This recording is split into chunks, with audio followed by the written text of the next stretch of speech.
Hello dear, आज का video second year के ऊपर आप सभी जितने भी सेकेंड ईयर के स्टूडेंट हैं आप सभी के लिए मैं ऑब्जेक्टिव्स करा रहा हूं। और एक बार और बताना चाहता हूं, अगर और टाइप्स के आप ऑब्जेक्टिव देखना चाहते हैं like as fill of matching true false, तो वो सारे के सारे जो है आपको दिए गए हैं चैनल पर, आप जो है सर्च करके देख सकते हैं। ठीक है, बहुत सारे ऑब्जेक्टिव्स, सभी प्रकार के ऑब्जेक्टिव्स कराए गए हैं, समझ रहे हैं। तो आप उसको देखिए, कोई दिक्कत नहीं है। जिनका भी एग्ज़ाम है ज़रूर देखिए, मेहनत कीजिए।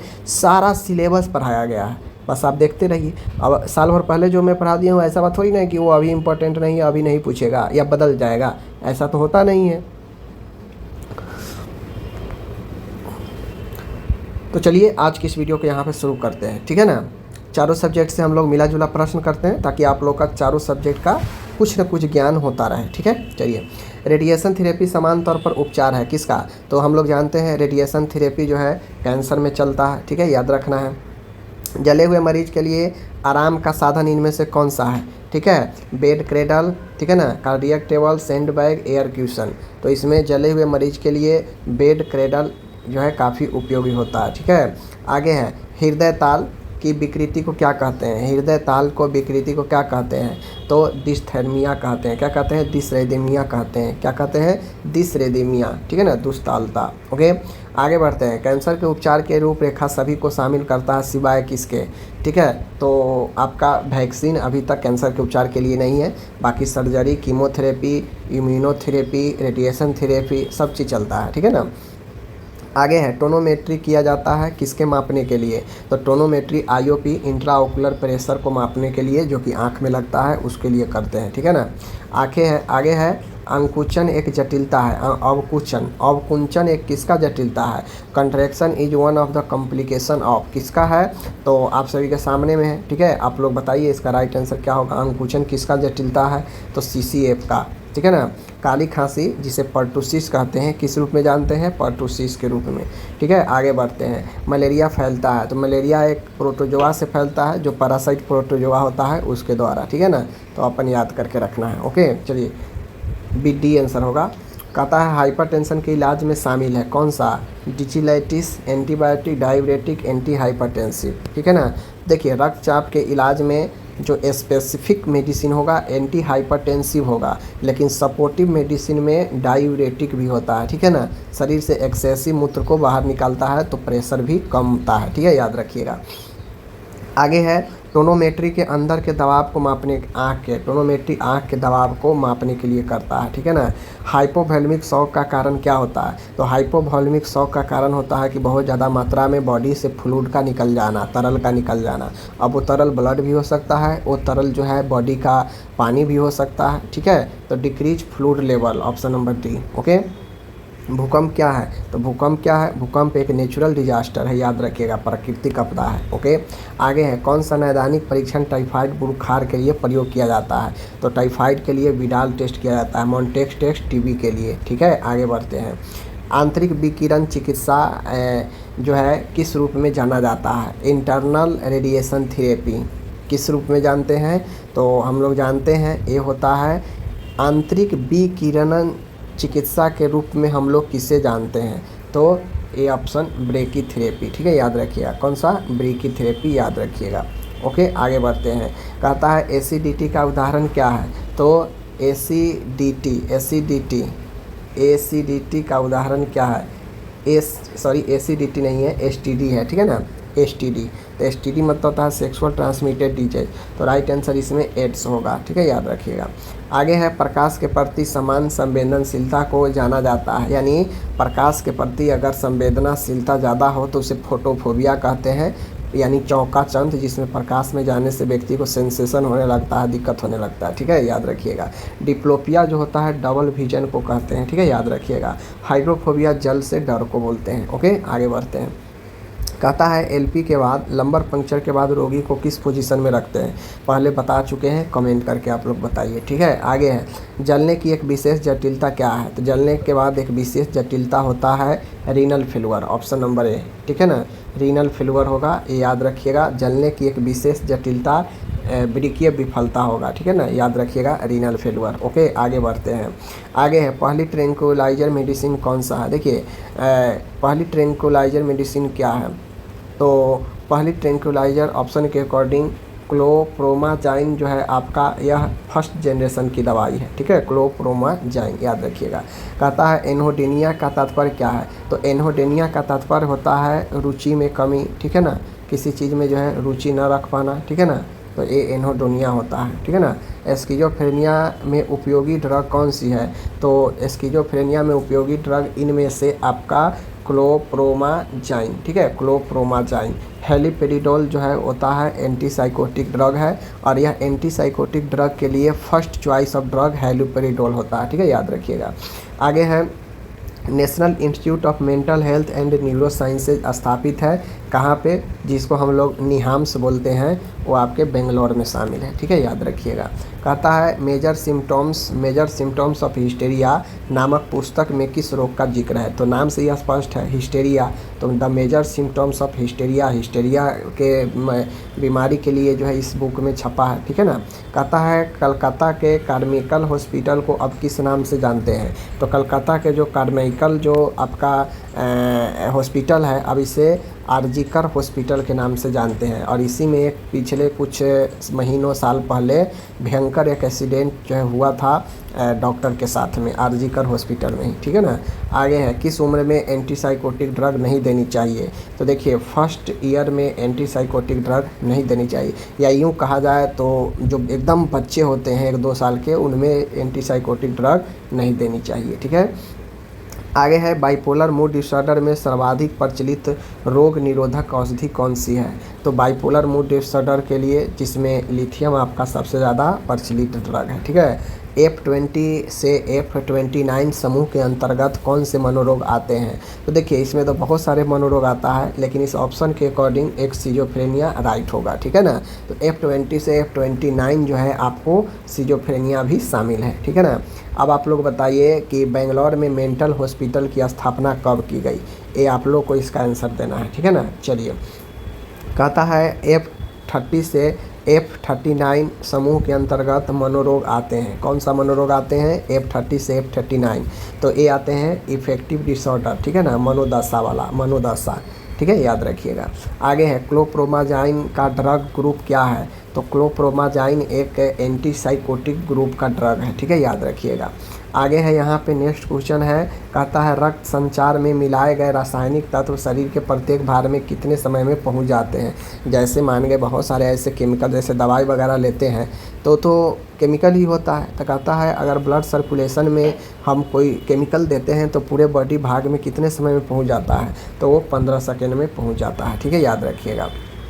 आगे है कहता है आइसोलेटेड जीवन जीने की दशा को क्या कहते हैं, यानी अकेलापन जीवन जीने की दशा को क्या कहते हैं, तो ऑवेशन तो होगा नहीं, एंजाइटी चिंता होता है, एग्रेशन होगा नहीं, तो विड्रॉल इसका जो है राइट आंसर होगा। कहता है ओल्ड एज के डिमेंशिया का लक्षण क्या होता है, तो देखिए ओल्ड एज में जो डिमेंशिया होता है इसका सबसे मुख्य कारण होता है व्यक्ति बहुत ज़्यादा बातें भूलने लगता है एज के साथ में, तो वही ओल्ड एज होता है, ठीक है ना, हाल की बातों को भी भूलने लगता है, ठीक है। ऑटिज्म रोग का निदान किया जाता है, देखिए तो ऑटिज्म रोग होता है जिसमें बच्चा नहीं बोल पाता है, तो यह बेसिकली स्टार्टिंग में ही इसका निदान जो है कर लेता है तो ठीक हो जाता है, वरना बाद में मुश्किल हो जाता है, तो 2 वर्ष की आयु तक, ठीक है, याद रखिएगा।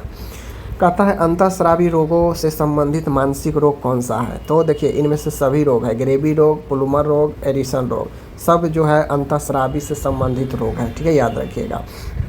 कहता है मैक्स बेगल के अनुसार सबसे जटिल इमोशन कौन सा है, तो सबसे जटिल इमोशन घृणा होता है, ठीक है, याद रखिए घृणा, चिलियस। आगे है आपका यहाँ पे प्रसन्नता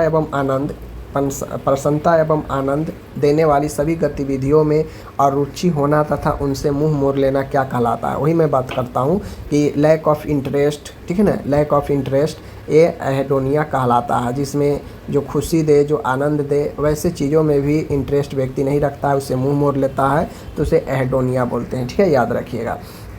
कहता है किसी अन्य व्यक्ति की शारीरिक गतिविधियों को बार बार अनैच्छिक रूप से दोहराना। देखिए यहाँ पे शारीरिक गतिविधि कह रहा है, ठीक है ना। तो शारीरिक गतिविधि जैसे ही कहेगा तो इकोप्रेक्सिया होगा। क्या होगा? इकोप्रेक्सिया होगा। याद रखिएगा ऑप्शन नंबर बी, ठीक है। कहता है रोगी जो लिथियम दवा ले रहा है उसका सीरम लिथियम स्तर कितना होना चाहिए।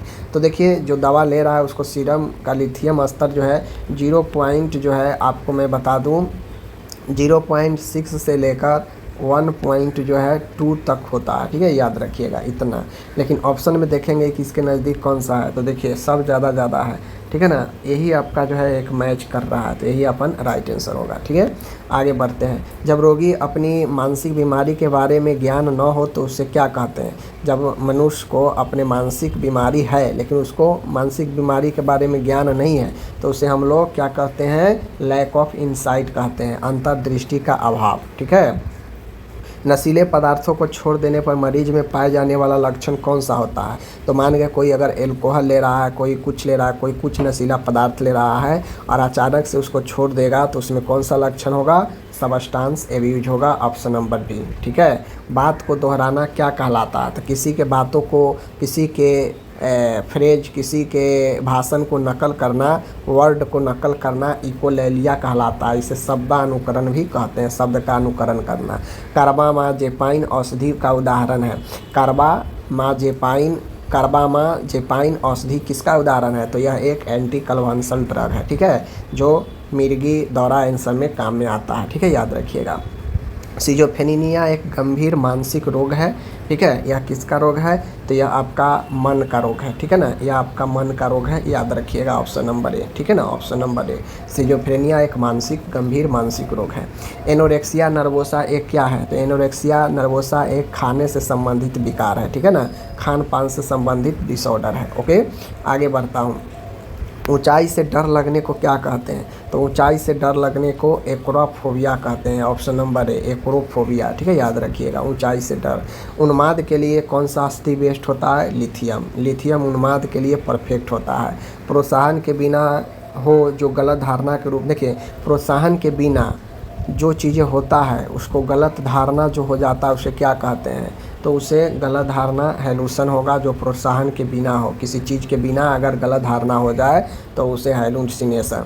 दौरा मस्तिष्क देख लीजिए, कहता है दौरा मस्तिष्क रोग निम्नलिखित में से किस हालत में देखा जाता है। तो दौरा किस में आता है। एपिलेप्सी, मिर्गी वाला में, ठीक है ना। याद रखिएगा। विखंडित मानसिकता एक विकार है। सिजोफ्रेनिया क्या है। तो देखिए सिजोफ्रेनिया फीलिंग का, भावना, इमोशन का भी है, थिंकिंग का भी है, बिहेवियर का भी है। तो तीनों चीज़ पाया जाता है आपके स्किज़ोफ्रेनिया में। तो सबसे ज़्यादा अगर पूछेगा तो सोच का, ठीक है, सोच। ओके, आगे बढ़ते हैं। इमाप्रा देख लीजिए, इमिप्रामिन प्रयोग करने वाला जो ड्रग है किसके है। तो यह एंटी डिप्रेसेंट यानी डिप्रेशन के लिए उपयोग किया जाता है इमिप्रामिन का, ठीक है। आगे है मांसपेशियों को आराम देने हेतु ईसीटी में इस्तेमाल किया जाने वाला पेशी शिथिलक जो है होता है। मतलब जब ईसीटी दिया जाना होता है तो उससे पहले पेशेंट को पेशी शिथिलक, ठीक है ना, यानी मस्कुलर कॉन्ट्रैक्शन शिथिल बनाने के लिए दवा दिया जाता है। तो वो दवा होता है सुसिनाइल क्लोराइड, ठीक है ना, सुसिनाइल क्लोराइड, याद रखिएगा। विशेष रूप से रोगी और चिकित्सक के बीच आपसी सहानुभूति और समझ रिश्ता क्या कहलाता है। तो देखिए रैपोर्ट जो होता है जिसे तालमेल कहते हैं, यही आपके रोगी और चिकित्सक के बीच जो है तालमेल को बताता है, ठीक है ना। आगे बढ़ते हैं। आगे है मानसिक विकारों के ICD-10 वर्गीकरण के अनुसार स्किज़ोफ्रेनिया के लिए श्रेणी कोड क्या है, ठीक है ना। श्रेणी कोड स्किज़ोफ्रेनिया के लिए पूछ रहा है कि क्या होगा। तो F20 होगा, ठीक है, याद रखिएगा। आगे है देख लीजिए यहाँ पे क्लोप्रोमाजाइन एक क्या है। तो क्लोप्रोमाजाइन एक क्या है। तो अभी मैंने ऊपर बताया एंटीसाइकोटिक ड्रग है, ठीक है, याद रखिएगा। आगे है दूसरों के भाषण, दूसरे के बातों को नकल करना इकोलेलिया कहलाता है, ठीक है, अभी ऊपर मैंने बताया। अत्यधिक दिन के समय अगर सोता है, देखिए सोने से क्वेश्चन पूछा है तो एमनेसिया नहीं है, ठीक है, हाइपरमेनेसिया नहीं होगा, ठीक है ना, और हाइपर एमनेसिया है नहीं होगा, पैरासेमनिया है नहीं होगा। तो राइट आंसर सोमनेलेंस होगा, ठीक है, सोमनेलेंस होगा, यही आपका नींद से संबंधित है, ठीक है। ईसीटी का आम दुष्प्रभाव क्या है। देखिए तो ईसीटी में वोमिटिंग भी होता है, ठीक है, हेडेक भी होता है और एमनेसिया भी होता है, ठीक है ना। यह सब जटिलता है, ठीक है। आम दुष्प्रभाव में ये तीनों होता है, वोमिटिंग भी, बॉडी एक भी, एमनेसिया भी, ठीक है। बॉडी एक की जगह पर अगर हेडेक रहेगा तो ज़्यादा बेस्ट होगा, ठीक है, याद रखिएगा। आगे है यहाँ पे एक तीव्र एक्यूट मैनिक पेशेंट के लिए पहली पंक्ति एजेंट, फर्स्ट लाइन एजेंट कौन होगा एक्यूट मैनिक के लिए? तो लिथियम होता है मेनिया के लिए, पता होना चाहिए। कहता है यहाँ पे उत्पीड़न के भ्रम, डेलूजन ऑफ परक्यूशन देखा जाता है किस में? तो ये होता है पैरानोइड में। पैरानोइड से जो ग्रसित होता है ना, उसमें उत्पीड़न के भ्रम बहुत ज़्यादा पाया जाता है। और ये होता क्या है, ये हम पढ़ा चुके हैं सुबह वाला ही वीडियो में। आगे है, एक व्यक्ति की निर्जीव वस्तुओं से कामोत्तेजना की स्थिति क्या होती है? देखिए, इस दुनिया में अलग अलग व्यक्ति पाए जाते हैं, तो सबको अलग अलग विचार होता है। तो कुछ ऐसे भी व्यक्ति होते हैं, चूँकि यह एक मानसिक बीमारी का स्थिति होता है, तो जो व्यक्ति निर्जीव वस्तु, ठीक है, जो व्यक्ति न जो वस्तु चल सकता है, ना इधर उधर मूव कर सकता है, तो वैसे व्यक्तियों से कामोत्तेजना की स्थिति उत्पन्न हो जाती है व्यक्ति में, तो वह कहलाता है फेटिज्म, ठीक है ना, फेटिज्म कहलाता है। फेटिज्म जो होता है, यह इसमें व्यक्ति जो है निर्जीव वस्तुओं के प्रति जो है कामोत्तेजना की स्थिति उसमें हो जाती है, ठीक है। ये वायोरिज्म जो होता है, मैं बता दूं, ये वायोरिज्म जो होता है, इसमें व्यक्ति अनजान व्यक्तियों से, ठीक है, जिसको जान पहचान नहीं है, या जिसको ऊपर से देखने के बाद ही उसमें जो है बहुत ज़्यादा जो है कामोत्तेजना की स्थिति बढ़ जाती है, देखते ही अनजान लोगों को भी उसमें अट्रैक्शन, कामोत्तेजना की स्थिति उत्पन्न हो जाती है, तो वायोरिज्म होता है, ठीक है, याद रखिएगा। कहता है कौन सा रक्त वर्ग जो है यूनिवर्सल रिसिपेंट होता है, मतलब सबसे प्राप्त कर सकता है? तो वो ए बी होता है, जो सबसे प्राप्त कर सकता है, ठीक है। आगे है, कार्डियक साइकिल की अवधि कितनी होती है? तो एक कार्डियक साइकिल की अवधि 0.8 सेकेंड जो है होती है, इस बात को ध्यान में रखिए, ठीक है ना। आगे है, किस अस्थि को कॉलर अस्थि ही कहा जाता है? ठीक है, कॉलर अस्थि कहे या ब्यूटी बोन कहे, ये सब का नाम क्लेविकल अस्थि होता है, ठीक है। क्लेविकल बोन को ही कॉलर बोन या ब्यूटी बोन बोला जाता है, ठीक है। आगे मैं बढ़ता हूँ, जिसका ब्लड ग्रुप ओ होता है वे क्या कहलाता है? तो ओ कहलाता है कौन सा? यूनिवर्सल डोनर, जो सबको दे सकता है, ठीक है। पेरिकार्डियम किसका आवरण है? तो पेरिकार्डियम हृदय का बाहरी आवरण है, ठीक है, याद रखिएगा। आगे है, चेहरे की कितनी अस्थियाँ होती है, मतलब फेस में कितने बोन होते हैं? तो कुल मिला के 14 बोन होते हैं, याद रखना है, ठीक है। आगे बढ़ता है, यहाँ पे कहता है दूसरी सर्वाइकल वर्टिब्रा यानी C2 के बारे में पूछ रहा है। हम आपको बता चुके हैं, C1 अपना होता है एटलस, C2 होता है एक्सिस, ठीक है, याद रखिएगा। नेक्स्ट क्वेश्चन है यहाँ पे, शरीर की सबसे बड़ी तंत्रिका कौन सी है? तो सियाटिक नर्व शरीर की सबसे बड़ी तंत्रिका है। कौन सा? सियाटिक नर्व, ठीक है। गर्भाशय के भीतरी सतह को क्या कहते हैं? तो इंडोमेट्रियम कहते हैं, ऑप्शन नंबर बी, ठीक है ना। आगे है यहाँ पे, ऑर्बिटल गुहा में स्थित होता है कौन? आँख जो होता है ऑर्बिटल गुहा में होता है, ठीक है ना। ओरल कैविटी में दांत होता है, क्रेनियल कैविटी में ब्रेन होता है। इन बातों को आप लोग को ध्यान में रखिएगा, ठीक है। आगे बढ़ते हैं, ऑक्सीटोसिन हार्मोन कहाँ से सीक्रेट होता है? तो ऑक्सीटोसिन हार्मोन प्यूटिड ग्लैंड से सीक्रेट होता है। प्यूटिड ग्लैंड के पोस्टेरियर खंड से होता है रिलीज, ठीक है। आगे बढ़ता हूँ, विटामिन के का कार्य क्या है? तो विटामिन के का कार्य है थक्का बनाना, ठीक है ना, ब्लड को क्लॉट करना, ठीक है। तो इसका काम होता है कि यह प्रोथ्रोम्बिन के निर्माण को बढ़ाता है, ठीक है ना, ऑप्शन नंबर, लीवर द्वारा प्रोथ्रोम्बिन के निर्माण को बढ़ाना, ठीक है। आगे बढ़ते हैं, आगे मैं यहाँ पे बढ़ता हूँ, पैर की सबसे लंबी अस्थि कौन है? इनमें ऑप्शन जो दिया है, इनमें जो ऑप्शन दिया है क्लेविकल, फिबुला, टैलस, कैल्केनियम, इनमें जो है सबसे लंबी अस्थि कौन सा है? तो इनमें सबसे लंबी अस्थि कौन है? आप लोग पहचानते हैं तो कमेंट करके बताइए, ठीक है। चलिए आगे है, खोपड़ी की हड्डी से बने जोड़ों को क्या कहते हैं? खोपड़ी में जो हड्डी होता है उसमें जो ज्वाइंट होता है उसके क्या बोलते हैं? तो उससे बोलते हैं सुचर्स, ठीक है ना, सुचर्स बोलते हैं। आगे है यहाँ पे, शरीर से बेकार पदार्थ निकलने की प्रक्रिया को क्या कहते हैं? चाहे वो यूरिन हो, चाहे वो आपका मल हो, चाहे वो आपका पसीना हो, इन सब शरीर का बेकार पदार्थ है और इससे बाहर निकलने की प्रक्रिया एक्सक्रेशन कहलाता है, ठीक है ना। ये उत्सर्जन या निष्कासन कहलाता है, ठीक है। आगे है यहाँ पे, कार्पस अस्थिया कहाँ की अस्थि है? कार्पस, तो कार्पस जो होता है रिस्ट कलाई की हड्डियाँ हैं, ठीक है, याद रखिएगा। आगे है सुनने का अंग में डैश स्थित होता है, ठीक है ना। सुनने के अंग में क्या स्थित होता है, तो कॉक्लिया, ठीक है। कॉक्लिया सुनने के अंग में स्थित होता है। उत्तेजना के अभाव में एक वस्तु का बोध क्या कहलाता है। देखिए, उत्तेजना के अभाव मतलब उत्तेजना के अभाव में एक वस्तु का क्या जो है बोध क्या कहलाता है। तो जब अब्सेंस ऑफ स्टिमुलेशन हो, किसी चीज़ के अनुपस्थित में होने का आभास हो, तो उससे जो हम लोग कहते हैं, क्या कहते हैं, उसे हम लोग जो कहेंगे हाइलुसिनेशन बोलते हैं। क्या बोलते हैं, हाइलुसिनेशन, मति भ्रम, ठीक है। आगे बढ़ते हैं, निम्न में से कौन सा प्राथमिक समूह नहीं है। तो प्राथमिक समूह कौन नहीं है, ट्रेड, तो बड़ा समूह जो होता है वह प्राथमिक समूह नहीं होता है। तो देखिए, बच्चों का समूह भी एक बड़ा समूह हो सकता है, ठीक है। पड़ोसी भी बहुत सारे पड़ोसी हो सकते हैं, ट्रेड यूनियन भी बहुत हो सकता है, लेकिन परिवार में लिमिट होता है संख्या, ठीक है। तो परिवार जो है प्राथमिक समूह, निम्न में से कौन सा प्राथमिक समूह नहीं है, ठीक है ना। तो इनमें प्राथमिक समूह कौन सा, देखिए फैमिली तो प्राथमिक समूह है, समझ रहे हैं ना बात को। बच्चों का समूह भी प्राथमिक समूह हो सकता है, नाइबर भी प्राथमिक समूह हो सकता है, ठीक है, लेकिन ट्रेड यूनियन प्राथमिक समूह नहीं होता है, समझ गए। आगे है ह्यूमनिस्टिक थ्योरी और नीड पिरामिड द्वारा लिया गया था। मतलब ह्यूमनिस्टिक थ्योरी और नीड पिरामिड थ्योरी जो है किसके द्वारा लिया गया था, तो वो लिया गया था अब्राहम मौसले के द्वारा, ह्यूमनिस्टिक थ्योरी, ठीक है। आगे बढ़ते हैं, इनमें से कौन सा रक्षात्मक प्रक्रिया नहीं है। तो डिफेंस मैकेनिज्म कौन नहीं है, रिप्रेशन है, सप्रेशन है, डिनियल है, मोटिवेशन आपका ए नहीं है, रक्षात्मक प्रतिक्रिया, ठीक है। आगे है यहाँ पे मनोविज्ञान में सिगमंड फ्रायड द्वारा देखी गई विधि कौन सी है इन चारों में। तो मनोविज्ञान साइकोलॉजी में सिगमंड फ्रायड के द्वारा जो दी गई विधि है साइको एनालिसिस थ्योरी, आप लोग को पता होगा, ठीक है ना। वह प्रक्रिया जिसमें स्वयं को भीतर से स्वयं द्वारा जांचा जाता है, वह प्रक्रिया जिसमें स्वयं को मतलब अंदरूनी भीतर से स्वयं को द्वारा सेल्फ जो है एग्जामिन किया जाता है, इंट्रोस्पेक्शन कहलाता है, ठीक है ना, इंट्रोस्पेक्शन कहलाता है, ओके।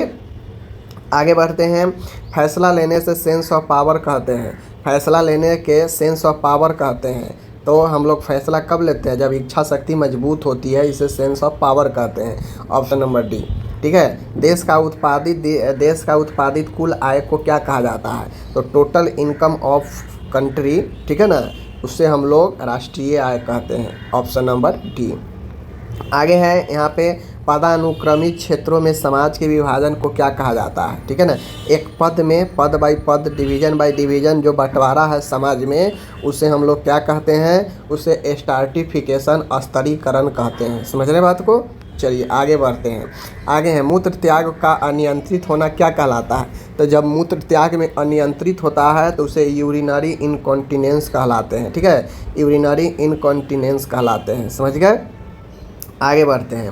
आगे है, यदि व्यक्ति का रक्तचाप इतना हो तो उसका जो है यहाँ पे पूछ रहा है नाड़ी दाब। नाड़ी दाब क्या होगा, तो जैसे ही आपसे नाड़ी दाब पूछे और ब्लड प्रेशर दे दे तो सीधा आपको क्या करना है, इसमें से इसको घटा देना है। तो इसमें से इसको घटाइए तो 55 mmHg होगा, तो यही अपन राइट आंसर होगा, ठीक है।